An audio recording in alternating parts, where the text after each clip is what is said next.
বিজ্ঞান আৰু প্ৰযুক্তিবিদ্যাৰ অগ্ৰগতিৰ লগে লগে বিভিন্নটা চেঞ্জেছ আমি দেখিবলৈ পাইছোঁ। উদাহৰণস্বৰূপে মোৰ হাতত আছে এখন পোষ্টাৰ।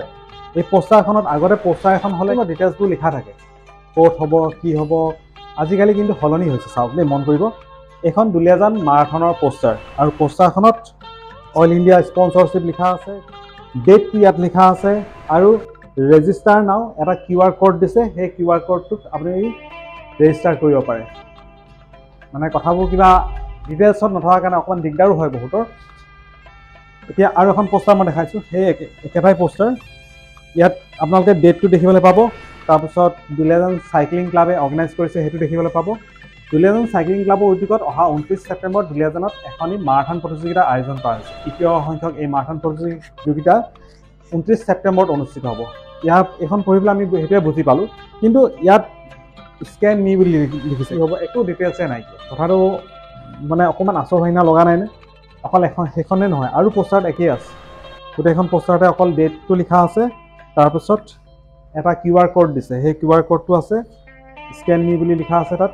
আৰু এইখনো ইয়াতো একেই, এটা QR কোড, ৰেজিষ্টাৰ নাও আৰু ডেটটো লিখা আছে। অসম চৰকাৰৰ যিবোৰ এডভাৰটাইজমেণ্ট এতিয়া ওলাইছে নতুনকৈ, এডভাৰটাইজমেণ্টবোৰত কিছুমানত সম্পূৰ্ণ দিয়ে আৰু কিছুমানত নিদিয়ে। মোৰ হাতত যিহেতু দৈনিক জনমভূমি পেপাৰখন আছে, মই দৈনিক জনমভূমি পেপাৰখনতে এবাৰ আপোনালোকক দেখাই দিছোঁ। অসম চৰকাৰৰ অৰুণোদয় 3.0, ইয়াত ডিটেইলছটো তেওঁলোকে লিখিছে, গোটেইখিনিয়ে আছে। সেই একেখন পেপাৰে যদি পিছফালটো চায়, পিছফালটোত আপোনাৰ খাজানাৰ ওপৰত এটা এডভাৰটাইজমেণ্ট আছে। মই অকণমান সৰুকৈ দেখাই দিছোঁ। এইখন খাজানাৰ এডভাৰটাইজমেণ্ট। ইয়াত আপোনাৰ ডিটেইলছ বিশেষ একো লিখা নাই, অকল পইণ্ট কেইটামান লিখি দিছে আৰু ইয়াত এটা QR কোড দিছে। এতিয়া এই QR কোডটো আপোনালোকে কেনেকৈ ব্যৱহাৰ কৰিব? যিসকলে গুগল পে', ফোনপে', পে'টিএম আদি ব্যৱহাৰ কৰে, তাত কি হয়, গুগল পে'ৰ নিজৰ এপ্লিকেশ্যন আছে, ফোনপে'ৰ নিজৰ এপ্লিকেশ্যন আছে, আৰু ইত্যাদি বিভিন্ন যিমানবোৰ ট্ৰানজেকশ্যন হয় তেওঁলোকৰ নিজৰ নিজৰ এটা মোবাইল এপ্লিকেশ্যন থাকে। আৰু সেই মোবাইল এপ্লিকেশ্যনত আপোনালোকে গুগল পে'টো খুলিলে, স্কেনাৰটোত স্কেন কৰিলে, পইচা পঠাই দিলে, কাম শেষ। ডিটেইলছৰ নাই, একো উপায় নাই। এই উপায়টো জানিবলৈ একদম সহজ, একেবাৰে সহজ। গুগল আছে, গুগল জিন্দাবাদ। গুগলৰ পৰাই আপুনি এই কামটো কৰিব পাৰে।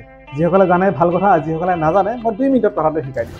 ইয়াৰ বাবে আপুনি আপোনাৰ মোবাইলত গুগল এপ্লিকেশ্যনটো অন কৰি ল'ব লাগিব, আৰু গুগল এপ্লিকেশ্যনটোৰ ওপৰত এই যে কেমেৰাৰ নিচিনা এটা বটন থাকে, সেই কেমেৰাত অন কৰিব লাগিব। তাত ক্লিক কৰাৰ পিছত প্ৰথমে পাৰ্মিশ্যনটো যদি দিয়া নাই দি ল'ব। দি লোৱাৰ পিছত আপোনাৰ যিখন পোষ্টাৰ হ'ব, সেই পোষ্টাৰখনৰ ওচৰত এনেকৈ আপোনাৰ মোবাইলটো লৈ যাব, যাতে কেমেৰাটোৱে QR কোডটো স্কেন কৰিব পাৰে। যদি ভালকৈ নাপায় তো স্কেন নহ'ব, আৰু যদি ওচৰত লয় তেতিয়া পালে এয়া দেখিছেনে ওপৰত forms.google. এনেকৈ বুলি আহি গৈছে, তাত ক্লিক কৰক।